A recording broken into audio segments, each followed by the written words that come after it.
반갑습니다. 네, 우리 오늘 교회에 아예 처음 온 친구도 있고 너무 고마워요.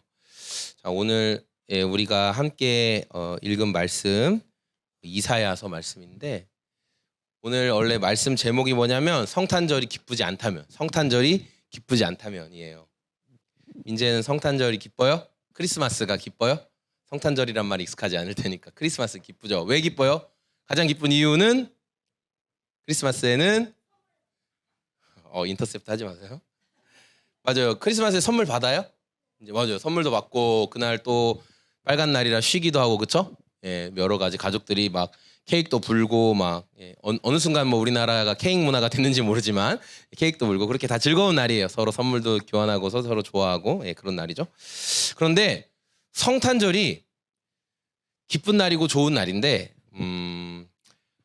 나이가 1살, 2살 먹어가면서 성탄절이 별로 기쁘지 않는 그런 사람들이 있어요. 제 이야기예요.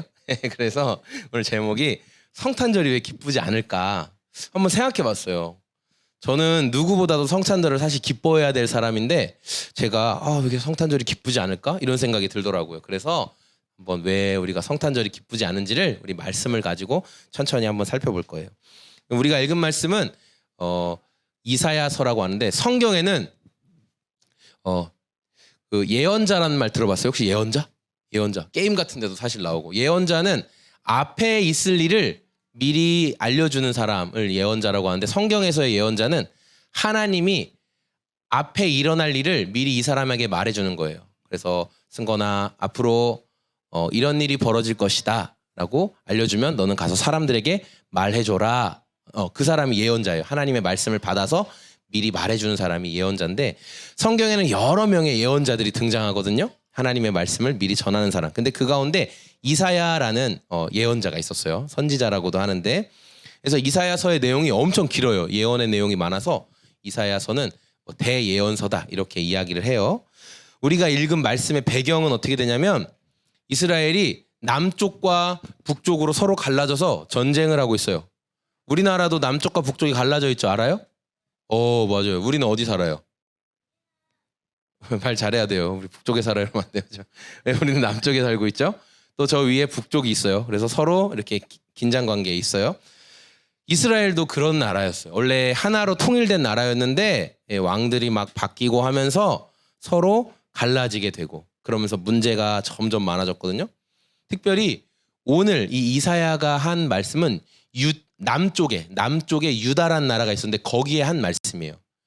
유다란 나라는 그러니까 남쪽 나라 유다는 북쪽 나라 이스라엘보다 하나님을 그래도 좀 더 잘 섬겼어요. 그러니까 하나님을 좀 더 잘 섬기려고 하는 왕들이 많았어요. 그래도 하나님을 진짜 기쁘게 섬기지 못하고 어떤 왕은 조금 하나님을 잘 섬기다가 어떤 왕은 전혀 하나님이 기뻐하시지 않는 일을 하다가 이렇게 들쭉날쭉하는 그런 모습을 보였어요. 특별히 이제 이 유다라는 나라를 차지하기 위해서 북쪽 나라가 다른 나라와 연합해서 힘을 합쳐서 이제 이 남쪽 유다를 공격하려고 준비를 하고 있었어요. 그래서 남쪽 나라 사람들은 무서웠겠죠. 우리가 이제 적들이 큰 힘을 합쳐서 우리를 전쟁을 하러 오니까 두려웠겠죠. 그럴 때 사실 해야 되는 가장 좋은 방법은 뭐냐면 하나님 저희를 도와주세요. 북쪽의 적들이 우리를 공격하러 지금 엄청나게 많이 힘을 쌓아서 내려온다고 해요. 도와주세요 라고 하면 돼요. 왜냐하면 남쪽 나라는 하나님이 지켜주시는 나라였으니까. 그런데 기다리는 거 잘해요 못해요? 여러분 기다리는 거 잘해요 못해요? 기다리기 어렵죠? 기다리기 어려워요. 맞아요. 이 남쪽 나라 유다도 기다리는 게 너무 어려웠어요. 하나님한테 기도하고 하나님이 도와주실 거야라고 믿고 기다리는 게 너무 어려웠어요. 그래서 남쪽 나라 유다도 결국은 다른 나라 아수르라는 다른 나라한테 우리 좀 도와주세요 이렇게 얘기했어요. 우리 좀 도와주세요. 그런데 우리 오늘 성경 말씀 그 이사야 7장 4절에 보면 이런 말씀이 나와요. 제가 읽어드릴게요. 그에게 이르기를 너는 삼가며 조용하라. 르신과 아람과 르말리아의 아들이 심히 노할지라도 이들은 연기나는 두 부직갱이 그루터기에 불과하니 두려워하며 낙심하지 말아라. 이렇게 말했는데 이게 무슨 말이냐면 유다 남쪽 나라야 너 아수르라는 그 나라의 도움을 청하지 말고 내가 너를 도와줄 테니까 기다려라. 아수르라는 그 나라에 자꾸 도움을 구하고 하는 건 혹시 캠핑 가서 나무 태워봤어요? 캠핑 가서 나무 태워봤어요? 나무 태워봤어요? 나무 타는 건 봤어요? 장작 나무 타는 건 봤죠. 예. 나무가 불에 타면은 어떻게 돼요? 재가 되죠. 재가 돼요. 그래서 부슬부슬 다 부서지죠. 그런 것처럼 네가 지금 나를 좀 도와주세요라고 말하는 나라는 아무 힘도 없는 나라라는 거예요. 그러니까 너는 그 나라에 도움을 구하지 말고 차라리 나 하나님께 기도해라 이렇게 말씀하셨어요. 그런데 유다 나라는 남쪽 나라는 하나님을 찾기보다 결국은 그래도 하나님은 언제 도와주실지도 모르니까 그냥 내 힘으로 저 아수르라는 나라에게 나 좀 도와줘라고 해야지 하고 결국은 하나님의 말씀을 들었을까요? 안 들었을까요? 오, 여러분 정말 대단하네요. 안 들었어요. 예. 그래서 하나님 말씀을 듣지 않고 아수르란 나라의 도움을 요청해서 잠깐 동안은 진짜 아수르가 도와줘서 전쟁에서 이긴 줄 알았어요. 우리가 이겼다. 역시 하나님 말 듣기보다는 우리 힘으로 하는 게 더 좋았어. 이렇게 생각했어요. 그런데 시간이 지나서 남쪽 유다의 왕이 바뀌었어요. 왕이 바뀌어서 자기 아들이 이제 왕이 됐는데 그 아들이 왕이 됐을 때 결국 우리를 도와줘라고 말했던 아수르란 나라가 반대로 이 나라를 확 침략해서 다 차지해 버렸어요. 스스로 내 힘으로 나는 도움을 받을 거야. 하나님 도움 필요 없어. 내 힘으로 나는 잘 살 수 있어 라고 말하던 이 남쪽 나라는 점점 더 어리석은 선택, 잘못된 선택을 했다는 거예요. 강한 나라를 의지했어요. 우리를 도와주세요. 강한 나라에 도움을 요청했지만 남쪽 나라 유다는 더 상황이 앞이 안 보이는 어두워지는 상황 가운데 빠졌다는 거예요. 지금 말씀에서 우리가 살펴본 것처럼 남쪽 유다 나라는 희망이 없어요. 어떻게 하면 더 우리가 더 잘 살 수 있을까? 희망이 보이지 않는 유다 나라의 상황을 오늘 이사야서에서 말씀한 거예요. 그런 것처럼 우리가 한 해를 마무리하면서 우리 상황도 큰 희망이 잘 보이지 않는 것 같아요. 저만 그런지도 모르겠어요. 그런데 개인의 삶이나 국내외의 삶이나 뭐는 계속 높아진다고 하고 뭐 이자도 계속 올라간다고 하고 또 전쟁도 안 끝나고 계속 어려움과 암담함들이 많아요. 이런 어둠 속에서 소망을 발견할 수 있는 것, 그래도 희망을 발견할 수 있는 건 뭐냐면 어두운 데서 희망이 생기려면 앞이 아무것도 안 보이는 캄캄한 데서 두려움이 사라지려면 어떻게 하면 될까요? 깜깜한 데서 뭐가 있으면 두려움이 사라질까요? 혹시 생각해 봤어요? 깜깜한 곳에서 뭐만 있으면 두려움이 사라질까요? 오, 맞아요. 말하려고 했어 지금. 입에서 비읍이 막 나오다 말다 했어. 그렇죠? 빛이 있으면 어둠이 사라지죠. 빛이 있으면 어둠이 사라지는 거예요. 어둠 속을 헤매는 사람에게는 빛이 있으면 희망이 생기는 거예요. 그런데 성경은 예수님이 바로 빛으로 우리에게 오셨다. 빛으로 우리에게 오셨다라고 말씀하고 있어요. 그래서 어둠이 가득한 이 세상에 빛으로 오셔서 우리가 어떤 희망도 없는데 예수님이 빛으로 오셔서 이제 우리에게 희망을 주신 거예요. 그게 성탄절의 의미예요. 예수님이 빛으로 오셨다는 게. 그래서 저는 오늘 말씀을 통해서 예수님이 오신 성탄절의 의미를 함께 좀 나누려고 해요. 먼저 예수님이 없는 우리 인간의 현실은 뭐냐? 우리 인간의 현실은 그늘진 땅에서 살면서 흑암 속에 어둠 속에 살아가는 처지였다라고 성경은 말씀하고 있습니다. 자, 그래서 이사야서 9장 2절 말씀인데요. 흑암에 행하던 백성이 큰 빛을 보고 사망의 그늘진 땅에 거주하던 자에게 빛이 비쳤다라고 성경은 말씀하고 있습니다. 그래서 이사야 선지자가 이렇게 예언한 내용이에요. 그래서 하나님이 주신 감동으로 지금 남쪽 유다는 이런 어려움에 빠졌습니다라고 예언한 적이 있어요. 여러분, 이게 제가 항상 설교 준비하기가 어려운 게 우리가 아이들 비율이 높거든요. 그래가지고 이 수준을 맞추기가 쉽지가 않은데 그래도 잘 들어주세요. 여러분 귀에 잘 비오듯이 잘 뿌리 내리길 원합니다. 직장 생활 같은 거 하면 또는 우리 학교에서 그런 요새는 뭐 좀 친구들 간에 이렇게 관계 속에서 워낙 학교 이런 데서 잘 주의 깊게 사람들이 쳐다보니까 그런데 목사님 어릴 때만 해도 힘이 엄청 센 친구가 막 많이 친구들을 괴롭혔어요. 네, 그래서 막 학교 가기 싫고 너무 무섭고 막 그런 적도 있었어요. 네. 그런데 어른들도 일하러 가죠. 엄마 아빠 일하러 가죠. 일하러 가세요. 네, 엄마 아빠 일하러 가는데 엄마 아빠가 일하러 간 곳에 이렇게 더 엄마 아빠보다 먼저 일찍 일하러 들어와서 더 오래 일한 사람들, 더 일한 경력이라고 하는데 일한 게 많은 사람들 중에 일로서 또는 여러 가지로 힘들게 하는 사람들이 있을 수 있어요. 네. 그래서 그런 사람들한테 계속 당신은 이 일도 똑바로 못합니까? 이것 좀 이렇게 똑바로 하세요. 계속 혼나면 사람이 주눅이 들죠. 그렇죠? 계속 혼나면 주눅 들어요. 그런 것처럼 직장 생활이나 우리가 학교에 다닐 때나 여러 데서 자꾸만 혼나고 자꾸만 이렇게 질책을 받고 그러면 앞이 캄캄한 느낌이 들어요. 너무 힘들다. 안 가고 싶다. 그런 생각이 많이 들죠. 예. 나를 힘들게 하는 사람을 계속 만나면 우리가 아무리 밝은 대낮에 있어도 앞이 안 보이는 것 같아요. 어떻게 해야 되지? 막막해요. 제가 매일 주중에 전도서라는 말씀을 계속 올려드리고 있어요. 그래서 전도서 말씀을 큐티를 매일 성경 큐티를 하시는 분들은 알겠지만 전도서 말씀의 핵심이 뭐냐면 세상은 우리가 살고 있는 세상은 인과응보 들어봤어요? 인과응보란 말 들어봤어요 혹시? 인과응보 들어봤어요? 못 들어봤어요? 네, 맞아. 인과응보는 뭐냐면은 내가 어떤 일을 하면 그거에 따른 대가가 온다 그런 의미예요. 쉽게 말하면. 그럼 착한 일을 하면 어떤 대가가 와야 돼요? 착한 대가. 악한 일을 하면 어떤 대가가 와야 돼요? 맞아. 악한 대가가 와야지 그게 인과응보라고 해요. 네가 이런 행동을 했으니 마땅히 그거에 따른 보상이 온다 이런 건데 전도서 말씀. 그러니까 아주 지혜로운 사람이 모든 것을 살펴보고 내린 결론은 뭐냐면 세상은 인과응보로만 돌아가지 않더라 이렇게 말하고 있어요. 예. 그래서 그 말씀을 통해서 우리는 항상 내가 선하게 살면 내가 악한 일을 하지 않으면 반드시 좋은 일만 있을 거다 생각하지만 그러나 우리 생각과 달리 세상은 악한 사람은 악을 계속 행하는데도 잘 사는 것 같고 착한 일을 하면서 사는 사람인데도 금방 어려움을 당하거나 세상을 떠나기도 하고 이런 모습을 이 전도자가 그러니까 지혜로운 사람이 발견했다라고 이야기를 하고 있어요.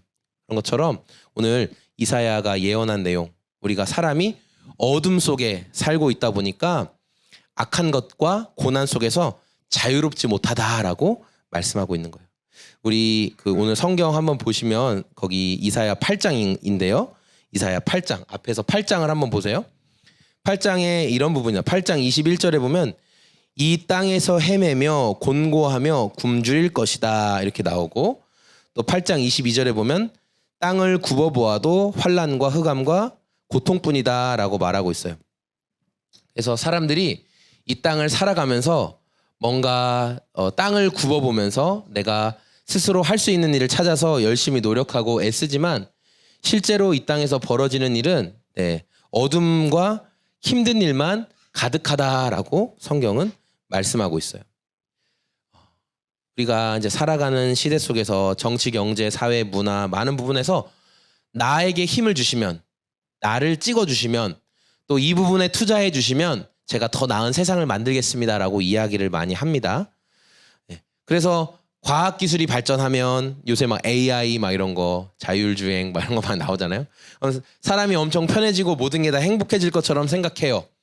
내가 지지하는 어떤 정치적인 정당이나 또는 이 시장 경제 체제가 모든 해답을 줄 것처럼 생각하는 경우도 있어요. 그런데 성경은 뭐라고 얘기하냐면 인간적인 그런 어떠한 노력도 결국은 어둠을 헤매는 일일 뿐이다 라고 말하고 있어요. 그러니까 인간적인 노력으로는 세상에서 희망을 발견할 수 없다. 노력하면 할수록 더 어두워진다 이렇게 말씀하고 있어요. 그래서 우리가 발견해야 될 희망은 어디에 있냐면 2절 말씀에 나오는 것처럼 사망의 그늘진 땅에서 소망의 빛이 비쳤다라고 하신 말씀에 우리가 희망을 가져야 돼요. 그러니까 이 빛은 그 어둠의 땅에서 생긴 게 아니라 외부에서 밖에서부터 우리에게 비춰진 빛이라는 거예요. 그럼 이사야 선지자가 말한 이 예수님은 어떤 분일까요? 우리 두 번째 말씀을 보면 흑암 가운데 빛을 비추시는 분이다라는 거예요. 6절 말씀인데요. 6절 말씀 같이 한번 읽어보겠습니다. 9장 6절 말씀 시작. 이는 한 아기가 우리에게 낳고 한 아들을 우리에게 주신 바 되었는데 그의 어깨에는 정사를 메었고 그의 이름은 기묘자라 모사라 전능하신 하나님이라 영존하시는 아버지라 평강의 왕이라 할 것임이라. 아멘. 하나님께서는요 흑암이 있는 어둠의 내부, 그러니까 어두운 땅에서부터 빛을 비추는 게 아니라 그 밖에서, 어두운 땅 밖에서 우리에게 빛을 비추셨다, 이렇게 말하고 있어요. 네, 우리 승건이, 승민이, 우리 모든 친구들 다 제가 말씀을 준비하면서 이런 생각 해봤거든요. 태양이 없어지면 어떨까? 네, 태양이 만약에 없으면 어떻게 될까? 그런 생각 해본 적 있어요 혹시? 아무도 안 해봤죠. 그냥 태양은 날이 흐리지 않으면 항상 떠 있는 거 아니야, 이렇게 생각했죠. 근데 저는 한번 생각해봤어요. 태양이 없어지면 과연 어떤 일이 벌어질까? 그랬더니 신기하게 저처럼 엉뚱한 생각을 한 어떤 사람이 있더라고요. 그래서 그분이 과학에 관련된 글을 쓰시는 분인데 그분의 글을 보니까 이런 내용이 있더라고요. 만약에 태양이 사라지게 된다면 우리 친구들 이렇게 물체가 떨어지는 거, 이걸 무슨 힘이라고 하는 줄 알아요? 잡아당기는 힘, 이런 거. 오, 맞아요. 중력, 맞아요. 인력 또는 중력이라고 하는데, 맞아요. 이 힘이, 태양이 없어지면요 이 힘이 사라진대요. 태양이 지구를 적당한 힘으로 지금 잡아당겨주고 있는데 태양이 사라지면 이 힘이 없어진대요. 그러면 어떻게 되냐면요 맞아. 그러면 우리가 지금 이 건물에 있죠. 우리가 지금 건물 안에 들어있죠. 여러분 아파트나 뭐 집에 다 살고 있죠. 그게 어디로 가냐면 우주로 다 빨려 들어간대요. 그렇게. 그리고 우리가 딛고 있는 이 땅, 그리고 멋진 산들, 엄청나게 큰 산들 있죠. 그것도 우주로 다 빨려 들어간대요. 왜냐하면 잡아당겨주는 힘이 사라졌으니까. 그것도 문제인데 중요한 건 비가 내리지 않는데요. 지구에는 더 이상 비가 내리지 않아요. 네. 태양이 사라지면. 비가 내리지 않고, 비가 내리지 않으면 식물이 살 수 있을까요, 없을까요? 식물이 살 수 없어요. 식물이 살지 않으면 풀을 먹어야 되는 동물들이 살 수 있을까요? 당연히 동물도 못 살아요. 예, 그렇죠? 생태계가 파괴되는 거예요, 그렇죠? 예, 동물들도 못 사니까 사람도 당연히 죽겠죠? 사람도 죽어요. 오늘 오는데 되게 추웠죠? 밖에 되게 추웠죠, 오늘. 그러니까 보니까 차에서 영하 9도 뭐 이렇게 찍히던데 영하 9도, 10도도 엄청 춥죠? 그런데 여러분 태양이 사라지면요 지구의 온도는 어떻게 되냐면 우주의 평균 온도가 영하 280도래요. 우주의 평균 온도가. 그러면 태양이 사라지면 지구도 온도가 영하 280도에 가깝게 완전히 추워지는 거예요. 영하 280도 생각해봤어요? 우리 지금 영하 10도인데도 이렇게 추워서 벌벌 떠는데 영하 280도면 여러분 다 이렇게 얼어서 꽁꽁 얼어버려요. 네, 태양이 없으면. 잠시 동안만 태양이 비치지 않아도 이렇게 끔찍한 세상이 펼쳐진다는 것을 우리가 보게 됐어요. 그래서 오늘 성경 말씀에 어둠 속을 헤맨다, 어둠 속에 있다, 이런 말은 이렇게 부정적인 이렇게 어두운 말이라고 한다면은 빛, 밝은 빛으로 오셨다, 이런 내용은 생명, 또 지혜, 또 충만하다, 가득하다, 이런 의미를 표현하는 거예요. 그래서 우리들이 어둠 가운데서 아무리 뭔가 답을 찾으려고 노력해도 진짜 답은 빛으로, 외부에서 빛으로부터 주시는, 태양처럼 밝게 비춰주시는 그 빛이 않으면 사람들은 살 수 없어요. 정답이에요. 사람은 살 수가 없다는 거예요. 네. 그래서 이 어둠 가운데 빛으로 우리에게 비춰주시는 한 아기에 대해서 이야기하는데 그분이 바로 성탄절의 주인공이신 예수님을 이야기하는 거예요. 이사야 선지자가 말한 예수님은 어떤 분이시냐? 이 예수님은요 하나님이 사람이 되었다라는 거예요. 하나님이 사람으로 오셨다는 거예요. 이 내용이 깊이 연구하면 연구할수록 되게 어렵지만 사실 이 부분은 이렇게 믿음으로 받아들여야 될 부분이 사실 많아요. 물론 깊이 연구하고 말하면 학문적으로도 많이 말할 수 있는 부분이지만 우리는 지금 예수님은 하나님이 사람이 되어서 오신 분이구나, 그냥 이렇게 생각하시면 될 것 같아요. 9장 이제 6절 말씀을 제가 현대인의 성경 버전으로 한번 읽어볼게요. 한 아기가 태어났으니 우리에게 주신 아들이다. 그가 우리의 통치자가 되실 것이니 그 이름은 위대한 스승, 전능하신 하나님, 영원히 계신 아버지, 평화의 왕이다, 이렇게 이야기하고 있어요.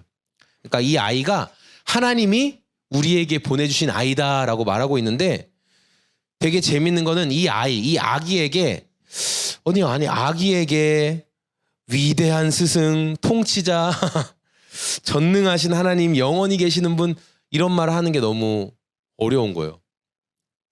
승건이 동생 이제 승민이가 태어났을 때 승건이가 말을 할 수 있었어요. 그러면 승건이가 동생 승민이를 보고 저의 동생 승민이는 위대한 스승입니다.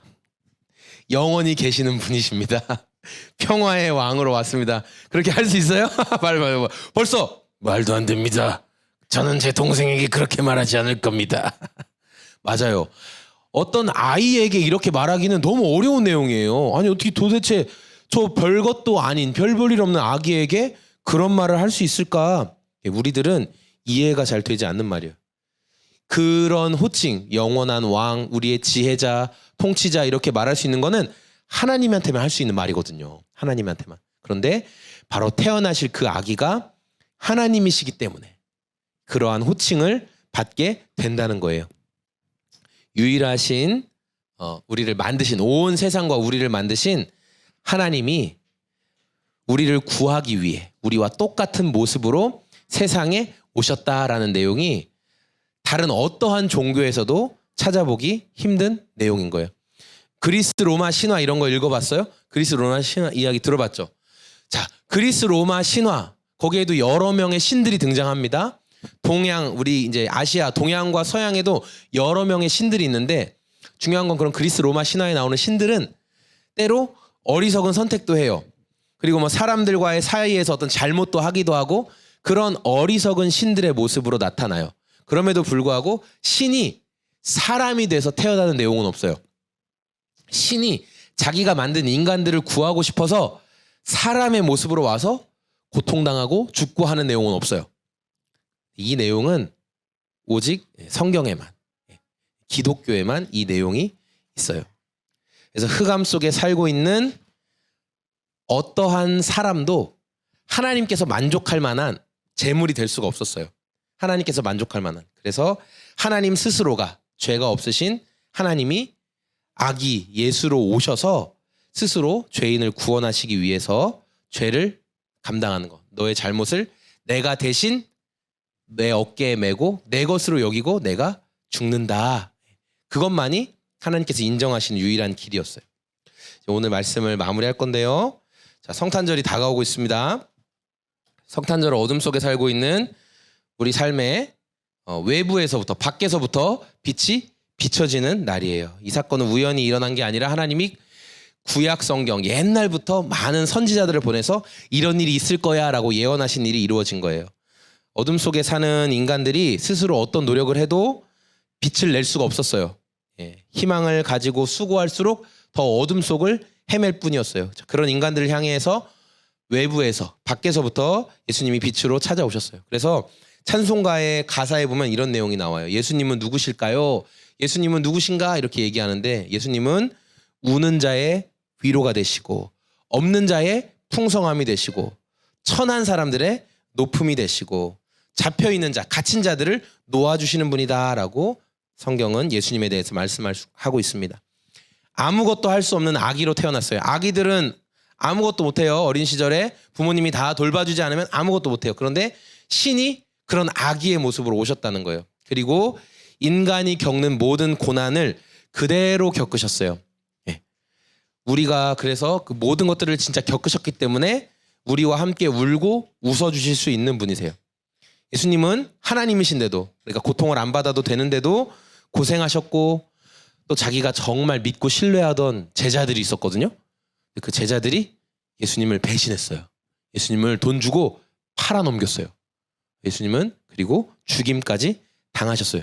그래서 여러분이 살아가면서 겪는 배신, 쓸쓸함, 괴로움, 아픔, 또 사랑하는 사람이 죽어서 눈물 흘리는 그런 고통, 예수님은 짐작해서 너 되게 힘들겠구나. 그게 아니라 나도 똑같이 겪어봤어. 나도 사랑하는 사람이 나를 배신했었어. 그래서 내가 네 마음을 알지. 예수님은 그런 분이시라는 거예요. 예수님 저처럼 이렇게 힘들게 일해보셨어요? 나 목수였어, 목수. 힘든 일이 뭔지 내가 알지. 예수님 저 친구들이 저를 좀 별로 안 좋아하는 것 같아서 속상한데요? 그래? 나도 많은 사람들에게 따돌림을 당해봤지. 예수님은 우리를 그렇게 체험해서 아신다라는 거예요. 우리에게 진짜 위로를 주실 수 있는 분이 바로 예수님이세요. 이제 몇 달 전이었어요. 지난 10월 26일에 경북 봉화라는 지역, 경북 봉화라는 곳에서 광산이 있었어요. 땅굴을 파고 들어가서 안에서 광물을 캐내는 아연 광산이 있었는데 거기서 사고 났던 거 혹시 뉴스에서 본 적 있어요? 경북 봉화에서 그때 아주 힘든 일이. 거기에 지하 깊숙한 곳, 지하 190m, 지하로 190m면 그 서울에 있는 63층 빌딩 그 정도 높이 깊이로 땅속 깊이 들어가서 이제 안에서 광물들을 이렇게 막 캐내는 거예요. 근데 아연이라는 광물을 막 캐내는데 들어갔는데 그 굴이 갑자기 막 무너져 내린 거예요. 모래와 막 이런 것들로. 땅속 깊이 내려갔는데 입구가 모래로 다 막혀버린 거예요. 두 사람이 갇혔어요. 거기에 두 사람이 갇혔어요. 거기에서 빠져나올 길도 없고 또 밖에서 열심히 구조하려고 했지만 쉽지가 않았어요. 그렇죠? 그 흙을 다 파내야 되니까. 그래서 이분들이 다들 이제 죽는 거야 이렇게 생각하고 있는데 며칠 만에 구조됐냐면 땅속에 묻힌 지 9일 거의 열흘 만에 기적과 같이 정말 구출이 됐어요. 그분들이. 와, 너무 신기하죠? 그래서 그 두 분 중에 사고 당한 분 중에 경력이 더 오래되신 박정하 씨라는 분이 있어요. 아저씨가. 박정하 아저씨가 유퀴즈 들어봤어요? 유퀴즈 봤어요? 네, 유퀴즈 맞아요. 유퀴즈에 나왔어요. 유퀴즈에 나와서 자기가 어떻게 살아나게 됐는지를 이야기해 주셨어요. 와, 근데 이 아저씨는 그 광부 땅을 파서 이렇게 광물을 파내는 광부 일을 한 지 20년 가까이 되신 분이었어요. 그러니까 오랫동안 그 일을 하셨죠. 그런데 함께 거기에 매몰된 분, 함께 땅속에 묻힌 분은 광부 생활한 지 이제 1년 정도밖에 안 되고 사고 난 곳에 온 지는 4일밖에 안 돼서 아직 아무것도 잘 모르는 그런 상태였던 거예요. 그래서 그분이 도우미로 같이 들어간 건데 사고가 난 거예요. 그래서 땅속에서 땅이 그게 무너지자마자 이 도우미로 왔던 광부분은 막 눈물을 흘리면서 형님 우리 이제 죽었습니다. 어떻게 해야 됩니까? 하면서 막 울고 그랬던 거예요. 그런데 이제 이 박정하 씨가 20년 동안 광부하셨던 분이 자 마음을 좀 침착하게 하고 분명히 우리를 구조하러 올 테니까 우리가 여기에서 살아나갈 방법을 찾아보자. 그러면서 주변에 있던 나무 판자 같은 게 있었는데 그걸 다 쪼개서 땔감을 만들었대요. 일단은 따뜻해야 되잖아요. 왜냐하면 여러분 땅속은요 평균 온도가 14도예요. 그러니까 에어컨 튼 거보다 훨씬 추워요. 에어컨 최고 센 거 튼 거보다 냉장고처럼 추운 온도예요. 그러니까 그리고 물도 뚝뚝 떨어져요. 옷도 다 젖겠죠. 그래서 어제 로운이 눈썰매 타고 막 옷 다 젖어가지고 어떻게 됐어요? 지금 몸 상태가 안 좋죠. 예, 네, 그런 거예요. 그런 것처럼 땅속은 계속 물도 떨어지고 온도도 14도 너무 추워요. 그래서 판자를 다 쪼개서 땔감을 만들어서 거기 불을 붙이고 손을 녹이고 그리고 여러분 뭐 들어보는 분도 알겠지만 먹을 게 없었는데 커피 알죠? 커피. 믹스 커피 이렇게 딱 뜯어서 먹는 그거가 몇 봉지가 남아 있어서 그걸로 식사처럼 먹으면서 그렇게 버텼어요. 4일, 5일 정도를 버텼는데 그러면서 이분들이 했던 게 최대한 다른 길이 있을까 좀 덜 무너진 곳이 있을까를 라이트를 켜고 찾아가서 보고 근데 거기도 무너져 있고 또 다른 데도 올라가면 거기도 무너져 있고 그래서 점점 길이 이제 점점 보이지 않는 거예요. 그런데 이제 진행자가 물어봤어요. 유재석 아저씨가 선생님 언제 제일 두려우셨습니까? 이렇게 물었어요. 선생님 언제 제일 두려우셨어요? 그랬더니 이 질문에 뭐라고 얘기했냐면 이제 지하 갱도에 다른 탈출구를 찾기 위해서 여기 머리에 달려있는 라이트가 있거든요. 조명을 탁 켰는데 조명이 깜빡깜빡깜빡깜빡 할 때 이제 끝났구나라고 여겼던 거예요. 뭐냐면 배터리가 다 닳아가는 거예요. 건전지 다 닳으면 어떻게 돼요? 불이 꺼지죠. 그래서 불이 꺼져가는 걸 느끼는 거예요. 그래서 이제 끝났구나. 왜 그런 줄 알아요? 지하 190m에 불이 있을까요? 없어요. 아무것도 안 보여요. 모아놓은 땔감도 이제 몇 시간, 한 2시간 정도밖에 못 태울 정도로 얼마 안 남아 있었어요. 그때 가장 두려웠다고요. 그때가 가장 두려웠대요. 그래서 이분이 하신 말씀이 뭐냐면 이제 불빛만 보이면 우리도 살 수 있는데 근데 이 불이 꺼져가는 거예요. 거기에서 뚫고 들어와서 불빛만 보여주면 살 수 있는데 자기들은 이제 더 이상 어둠 속에서 아무것도 못하는 상황에 빠져서 굉장한 두려움을 느꼈다는 거예요. 이제 죽었구나라고 생각하는 그때 얼마 뒤에 갑자기 뻥 하는 폭파 소리와 함께 빛이 들어오는 거예요. 사람들이 불을 켜고 들어오는 거예요. 형님 살아계십니까? 그러면서 그때 드디어 이제 9일째가 된 거예요. 외부에서부터 빛이 들어오면서 사람들이 막 뛰어와서 안아주고 그래서 업은 상태로 밖으로 이 아저씨를 구조해 냈다고 해요. 다음 주면은 성탄절이에요. 다음 주. 근데 성탄절이 다가와도 별로 기쁘지도 않고 성탄절 왜 오는 거야? 선물이나 빨리 받고 끝내자, 승민아. 그런 마음이 드는 분들도 있어요. 왜 그럴까 생각해봤어요. 왜 안 기쁘지? 성탄절 왜 안 좋지? 생각해보니까 이런 거예요. 내가 어둠 속에 살던 존재인 것을 까먹은 거예요.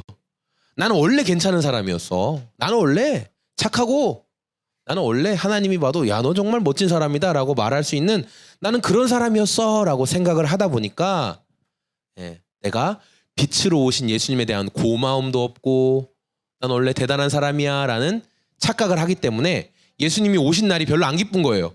난 원래 괜찮은 사람이니까. 여러분 성탄절 앞두고 기억해야 될 거 한 가지만 말씀드릴게요. 뭐냐면 예수님의 빛이 없으면 저와 여러분들은요 어둠 속을 헤매면서 죽음이라는 심판을 향해 가는 그런 존재라는 거예요. 우리는 그런 사람들이었어요. 우리가 하나님의 심판대 앞에 놓인 죄인이라는 것을 여러분 반드시 기억해야 돼요. 예수님이 오셔서 빛을 비춰주심으로 여러분의 삶이 저의 삶이 변했다라는 것을 기억하면서 돌아오는 주일 성탄절을 기대하는 빛으로 오신 예수님을 기대하는 저와 우리 소금 제작소의 모든 성도님들이 다 되시길 바랍니다. 아멘.